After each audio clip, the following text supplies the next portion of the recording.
From the outside, it looks a bit like a standard apartment building. Yes, it does look like a typical condominium townhouse project. But what's quite different is when we enter into the community, we'll see a lot of extensive common facilities. So this is like Village Square? Yes, we call it Hancock Square. We actually named it after the man who managed the development. And then the streets are pedestrian streets as opposed to you driving into your home. Like this is really the town square, right? I mean, this feels like it's indoor outdoor. That's right. It's still open to the outdoors. You can feel the temperature. It's the same as the outside here. But it's protected from snow. And rains. Is that why you covered it? Yeah, it just allows for more interaction between neighbors. So if you're walking in the snow out here or in the rain, you can still stop and talk to your neighbors, and that helps sustain that sense of community. How many people on this street? How many houses on this street or units? On both, there's 34 households total, so there's about 16 on this one and 18 on the next one. How did you accomplish this? Well, it was about 1992. Yeah. I looked at wanting to create some kind of a sense of community where I live. I was a single-family home builder at the time. A friend of mine said, oh, I know a group that's trying to develop something like this. It's called cohousing. And so we thought about this glassed-in pedestrian street idea. Wow. So this is what you call a glassed-in pedestrian street. Pedestrian street. Because it feels like from the outside of houses, I mean, all around us are outside of houses, right? That's right. Okay. Yeah. So how was it zoned? It was zoned, we got it rezoned to multifamily. Was that difficult? No, it wasn't too bad. We were probably the only development that got 100% approval from all the councillors at the meeting. Because this was, when you came out here, this was a farm community? Yeah, it was a lot of farming communities. So then you decided to put in what's kind of basically their homes, their condos. What do you call these units? Condominiums. Condominiums. Townhomes. Okay. Townhomes, yeah. And all pretty similar? Are they all? No, they vary from 1-bedroom and dans to 2-bedroom, 3 bedrooms, and 3-story, 4-bedroom homes. And do people buy or are they renting? Yes, they buy. Do they buy into the community as well? I mean, are you purchasing there's more community than a condo would have, right? There's more community functions. So they're basically buying the lifestyle. And then, so are there any community areas on this end? They're all concentrated in the center area, except for these gathering nodes. And so a spontaneous party will happen around one of these nodes. So Bill says, what you're buying is a very expensive personal growth workshop, but at the end of the day, you get a free home. I love all the different colors too. I think that changing the color, it's not so uniform. It's quaint. It feels like you're trying to kind of develop history probably, right? And that a typical street might have, but you built it all at one time. That's right. And there's another street down that end, the same as this one. Okay, so there's 2 streets. Yeah, that's the South Street, and this one here is the North Street. And there are 17 houses in each end. Okay, so as we walk along here, we're seeing... This is the community dining room and kitchen. So, welcome to the North Street. Hey guys. Curtis, hello. Hi. Maybe we'll come see you in a bit. Yeah, I'm going down to the end there. Okay, shall we come down to your door? Well, we'll make our way down. That's perfect. And in our streets, we have 3 alcoves, and this one is dedicated to a ping pong table. So what you're seeing here are 17 homes. So our homes are basically 3 sizes. We have 1 level, 2 levels, and 3 level homes. So what you're seeing here is a 1 level home, and then upstairs is another 1 level home. So it's like an apartment. They're like 2 apartments. And the same here for this purple unit. So like a 1-bedroom plus a den, and upstairs is another 1-bedroom plus a den. And on this side, we have 2-story homes, and they're this level, which we call the atrium level, is their entry door. And they also have a lower level, which doesn't have a door into a common space. And that's a 3-bedroom and 2-bathroom home. So the ones all along here are that size. These are two-level homes. So these ones are main floor and lower. These ones are main floor and upper. And they're 3-bedroom homes with 2 bathrooms. And is it other renters or all owners? A mixture. Okay. At the beginning, it was all owners. And since then, things have changed. Some of the people with large homes have made a basement suite in their basement. And owners have moved on, but rent to tenants who want to be here. Hi, Curtis. Yeah, so you were around at the beginning as well. What was that like? Was it a bunch of friends that got together? They put out a notice in the newspaper, originally. There's my wife there. She has a better idea of it. Oh, do you want to join? I was basically doing what I was told. It's just interesting to me, even who decides to do something like co-housing. I mean, historically, that's been the idea of a commune. Yeah, you might as well say leftover hippies. That's who we are. Well, sort of. But Valerie and I are the ones who talked our families into coming. Yes, yes. So I remember our kids playing and us thinking it'd be much better if we didn't live far away, didn't have to get into a car to come play, all that. That's how it started. That's right, yes. And then you're the one who found the newspaper article, the ad. No, you and I put a project proposal in to get land to start a retreat center, right? Yeah. So it was probably a long process then to create something like this. This is huge. Mm-hmm. About 6 years, I think. And to get financing for something like this, everybody joined and said, we're going to buy our house? Yeah, everyone owns their own home. Okay. And when we moved in, we all had to sign off on the same day. So we all had to complete our sale on the same day. There was one that hadn't sold.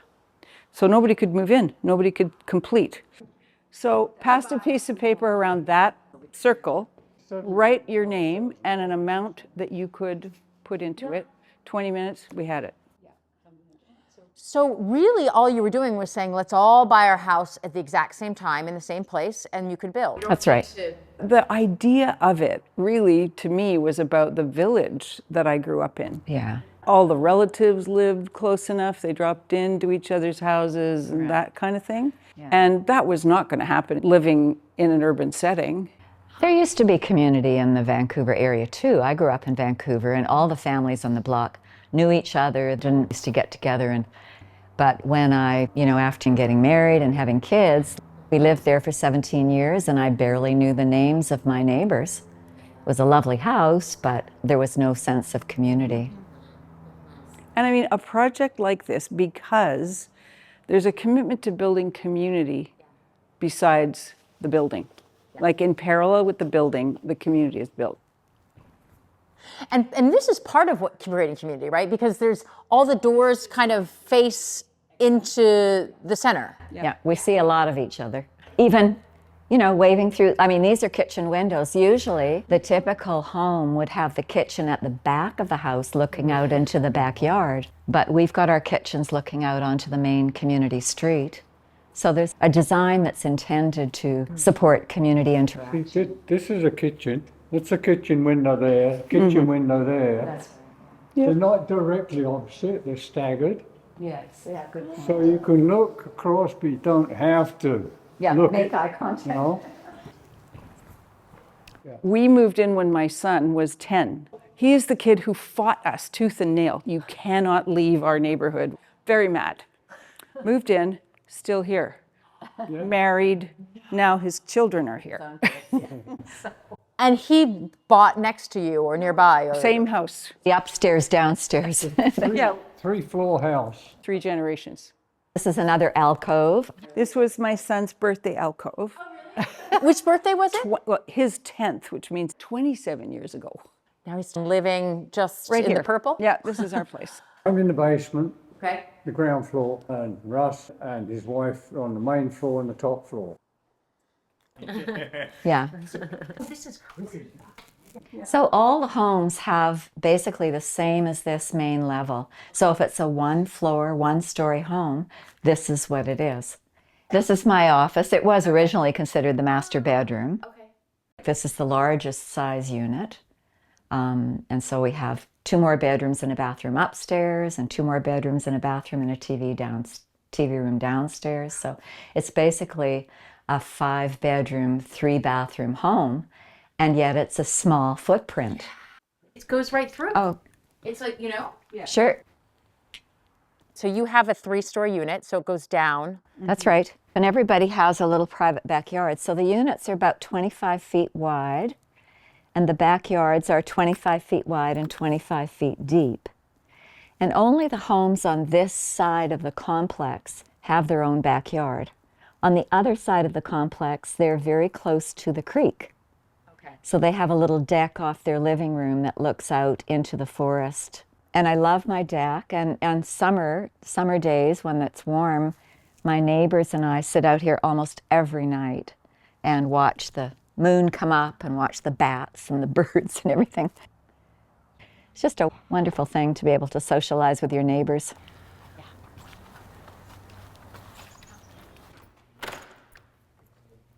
This is the dining room and kitchen.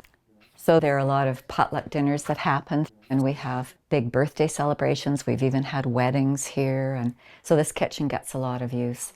And it was designed originally by a couple nutritionists who were in our community at the time. So they gave us some really good ideas. And you'll find in most co-housing communities, the cabinetry is open. That's so that if people are only cooking in here once every few months and don't remember where things are, everything's visible. And the same with all the cooking gear. And we've got lots of large size things. Is there a community dinner every night? Okay. No, it changes throughout the years. Okay. Currently, there are 2 group dinners where there may be 8 or 10 families in the group, and each of them takes a turn cooking the meal, like every Tuesday or every Thursday. And then besides that, we have special occasion potlucks. So it's sort of an optional thing as well, I'd assume. Yeah. That's if you want to opt in. Yeah. And in the back, we have a pantry that has good dishes and heating trays and so on for special occasions. This way, you'll see all the boxes of decorations for Christmas and Casino. I didn't know we had that. This is our common house dining room. Currently, we have a large screen here and a digital projector so we can show films in here. And this is our stereo sound system for the movies and so on. This room is in transition. It was an art room for many years, and now people have decided to diversify. This is what we call the media room, and it's also a spillover extra guest room. And this is our children's playroom, and there's the loft upstairs, which has been used sometimes as a teen hangout. And has this been here, you've been here how long? Since the beginning, so 28 years. 28 years. My husband and 3 kids and I moved in together in 1996. And our youngest was just finishing high school at that point. So, and then there's a doorway here to this outdoor play area. And outside the dining room here, we have kind of a barbecue place, patio and so on. We have had a fort up there in that huge tree. I'm not sure if it's still there, but at some point in our history, some kids built a fort there. Like in community, you can just get a lot more. That's right. Yeah, we can build bigger and better, I guess. And then there's a puzzle section. Oh yeah, it's usually seniors that work on it. And it's nice because if they've got time on their hands, they can come and sit here. And then other people are passing by and conversations happen. And has the community aged more, or have a lot more young people come in over I would say it has aged, yeah. There are a lot of people in my age bracket, which is past retirement age, who are staying. So we don't have as many children in the community as we used to. This is a single bed guest room, booking calendars for the guest rooms. There's a donation requested, which is $20 a night. Great deal. Yeah. So it's all community laundry, nobody has their... I refer to this as the community hotspot. All the homes are equipped with the wiring and plumbing and so on to have their own, so people can have their own washers and dryers, but over half of the community chooses to do their laundry here. And you can see where people bring their own products and leave them here in their own cubby. And it's an honor system of payment. It's actually more convenient in some ways than having your own machines at home because people can come here and put 3 loads in at once. And these shelves here are an important part of our community. This is what we call the free table. So it's giveaway. I like it too how the building sort of seems to kind of come out of the. Yeah, there's some variety in the layout, yeah. That was actually an afterthought. These were built with these decks. Right. And then that one was closed in to make another bedroom. Give it extra. And then these homes, because they're 3 stories, upper level, main level, and lower, they have these openings so it's not a dark, dingy basement. And some people have their deep freezes out there and extra stuff. Yeah. I love it. I look how little skis out there. Oh, yeah, right. Well, this is where families live, so. Yeah. But you know, this is actually one of the secrets, the best kept secrets from the street you'd never guess. This is an organic raised bed garden. So you're actually able to grow some of your vegetables. Oh, lots, yeah. Lots of your vegetables. Yeah. Significant. Beets and carrots and onions and all kinds of things, yeah. And we have 5 or 6 fruit trees. I just have to brag though, because Curtis had a vision for the gazebo and 5 or 6 guys got together and built it. It's nice. It's lovely. It's yeah, just very peaceful spot. Yeah. You really do feel like you're in the country back here. It's funny, what would have been here if you didn't build this? It was an acreage and the people had a couple horses. Okay. Most of Langley was agricultural 50 years ago. So one home 75 and some years. horses. There was one home and some horses here, yeah. I mean, I'm sure there was a lot of different ideas of how to build this out. And, you know, you sort of, it almost has a typical home structure with the gable roof. That's right, right? Yes, yeah. Are these individual plots then? Yes. These are raised beds, and in every spring, an email goes out to the community saying who wants to garden this year and how many linear feet do you want. We did have a kind of an experiment when we first moved in of having a community garden, thinking that we would harvest the produce and bring it in for community meals. Yeah. But it was really hard to organize. So for many years now, we've had people doing their own private gardening. Okay. And it's lovely because we share stuff anyways individually. Yeah. There's a few little hot houses that people have. And this is a bosque pear tree, and this is an apple tree over here. Bye, Curtis.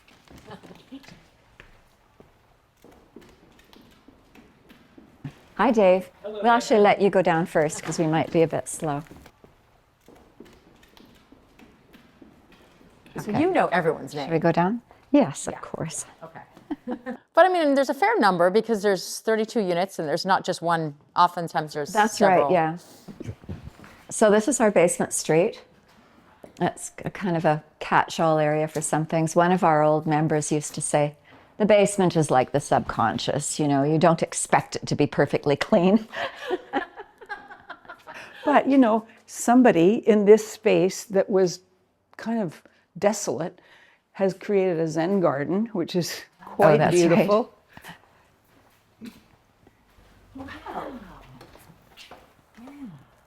This is nice. So this was just a space that, you know, people can just kind of take ownership of something. Well, it was weeds for many years, and then we had an elderly man moved in who was an avid gardener, and he said, I have a vision, I could do this.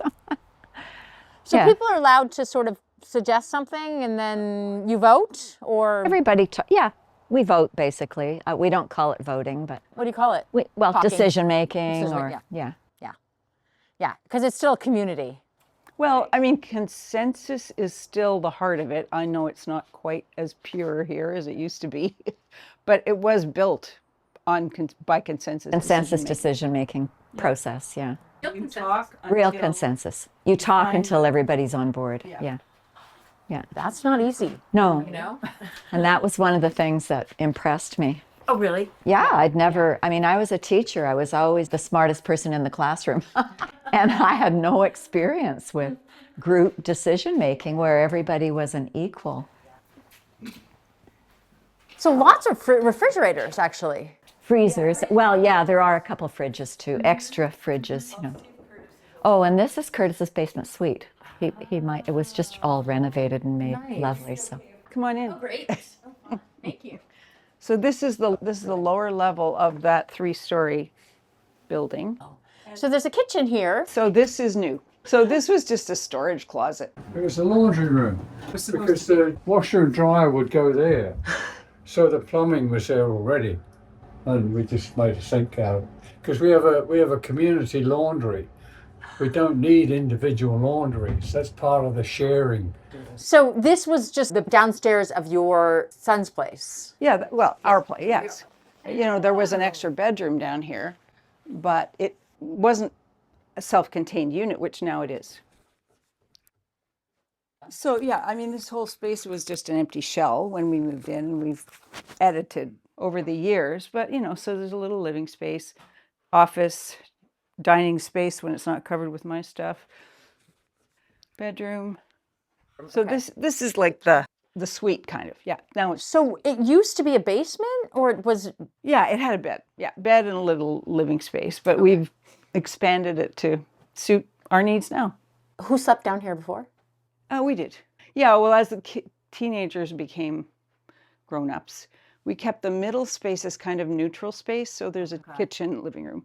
Okay. Same footprint as Valerie's. And then their bedrooms were on the 3rd floor. So now you can hear feet up there, little feet.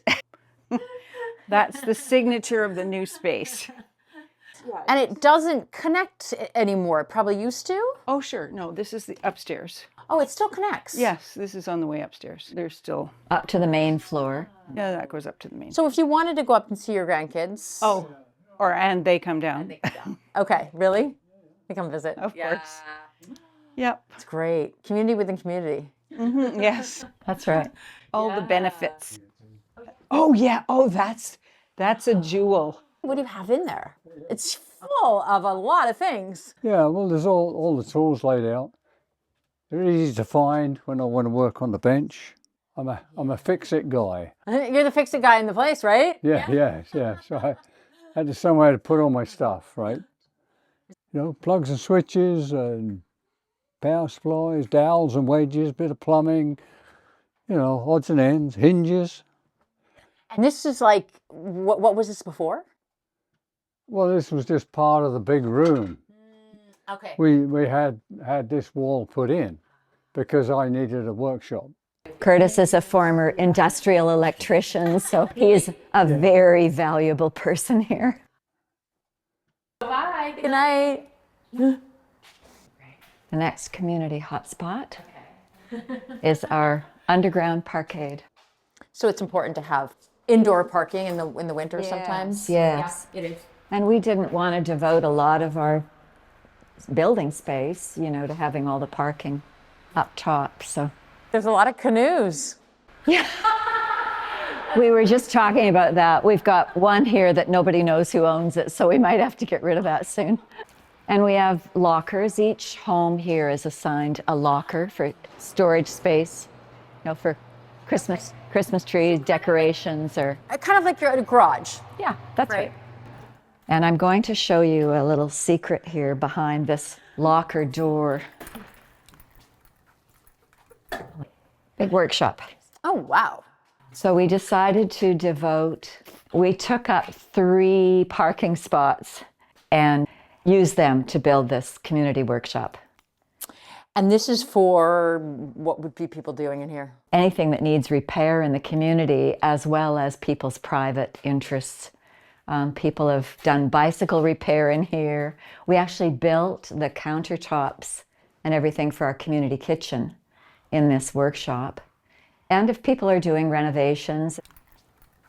That's a nice little hidden community thing. Again, so many things that you just wouldn't have access to, all these tools, right? Oh, that's right. In a regular townhouse, or, you know.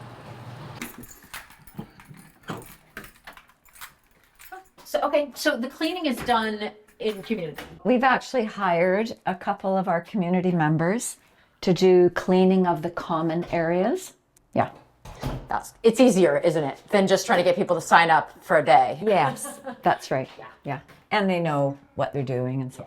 Yeah. We actually have booking calendars outside most of the rooms in the common house. This is our multi-purpose room. It almost feels like a big ballet studio. Like you could do it, any kind of class you wanted, maybe? That's right, exactly. It's been used for a lot of different things over the years. And we've had belly dance class. You know, there'll be somebody in the community who wants to teach something. We now have chair yoga on Sunday mornings, and we've got a sauna. And there's a bit of equipment here. I've heard that there's some people up here at 6 a.m. every morning doing their weight stuff. I'm not here to see them, but and we did have some kids that were taking ballet lessons pretty seriously. We're ready for the next ballerinas that come along. And this is what we call the boardroom. It's currently being used by one of our young adults who does math tutoring. Oh, we have one member who has a counseling practice, and she sees maybe 1 or 2 clients a week. Yeah. And it's really quite magical in here if it snows, because the roof, the glass roof is covered with snow, so it's kind of dark and cozy feeling in here.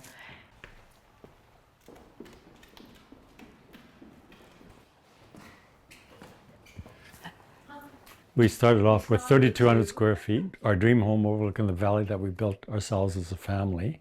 Then I discovered cohousing, said I wanted to move, and she said, over my dead body. Good evening. This is my wife, Trisha. Hi, it's cozy back here. Why didn't you want to do? Well, I didn't want more people around. I wanted a quiet place to be. I didn't understand that your home really is your sanctuary in cohousing.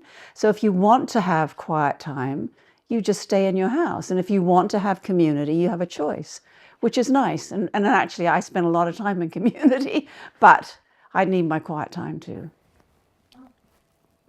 But we did convert this unit. We created a basement suite down below. So you rent it out? That we rented out, yes. And I closed in the stairwell here and made an office. And you raised kids here?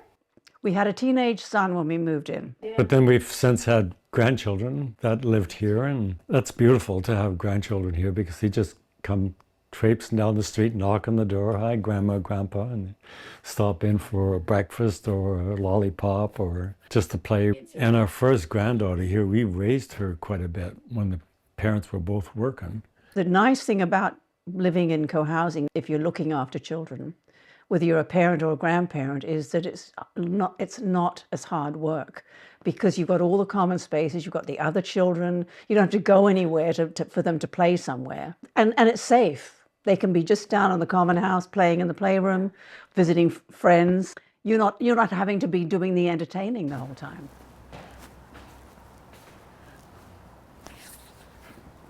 We're brainwashed to this idea that every man in his castle, right? You got to have your own castle and be independent. But we're meant to be connected.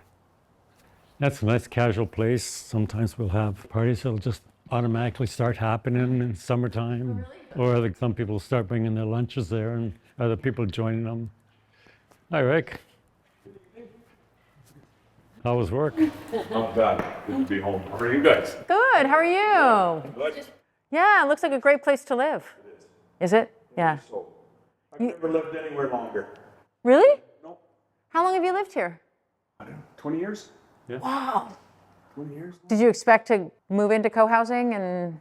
Oh gosh. You got dragged in, didn't you? Grew up in a small town on the prairies. Okay. Yes, I was told I was moving to the city. So this was the best we could get to compromise for small town and city. Still have the benefits of being in the city, but have a know your neighbor kind of a thing. I like to be able to leave my door unlocked if I can. Yeah, I miss the simpler days, right?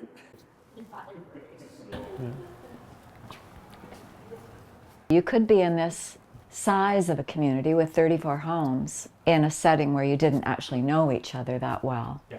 But here we all know each other. We know each other. I mean, that's the beauty. It feels like a town on its own. Yeah, it does. It feels almost like a small town. Yes, it is, yeah. Yeah, it's having a neighborhood where people actually know each other is pretty great.